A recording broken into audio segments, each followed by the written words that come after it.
কাঁচা আম মাখা দেখলেই তো জিভে জল চলে আসে, কি তাই না? এখন তো কাঁচা আমের সিজন, আর আম গাছে গাছে কাঁচা আম ঝুলছে, তাই ভাবলাম কাঁচা আম দিয়ে কাঁচা আমের মাখা বানানো যাক। সো কাঁচা আম নিয়ে নিলাম আর কাঁচা আমের স্কিনটাকে ছিলে নিয়েছি।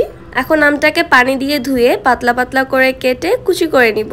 আর এর মধ্যে যারা যারা আমাদের ইনস্টাগ্রামে এখনো ফলো দাওনি, তাড়াতাড়ি যে কারিমা রহমান ইনস্টাগ্রাম আইডিতে ফলো দিয়ে আসো। আর এই মুহূর্তে যারা যারা আমাদের এই ভিডিওটি ফেসবুক পেজ থেকে দেখছো, তাড়াতাড়ি একটা ফলো দিয়ে ফেলো and do follow in our TikTok ID two.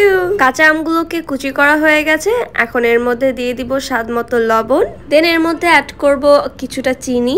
এখন এর মধ্যে দিয়ে দিব চিলি ফ্লেক্স, তারপর এর মধ্যে দিয়ে দিব আমার পছন্দের প্রাণ কাসুন্দি। কাসুন্দি দেওয়ার পরে এটাকে ভালো করে হাত দিয়ে মিক্স করে নিতে হবে। আর এর মধ্যে যারা যারা আমাদের ইউটিউব চ্যানেলটি সাবস্ক্রাইব করনি, কারিমা রহমান ইউটিউব চ্যানেলটি সাবস্ক্রাইব করে দিয়ে আসো। আম মাখা বানানো হয়ে গেছে। আর ভিডিওটা দেখে কার কার জিভে জল চলে এসেছে কমেন্ট করে জানাও।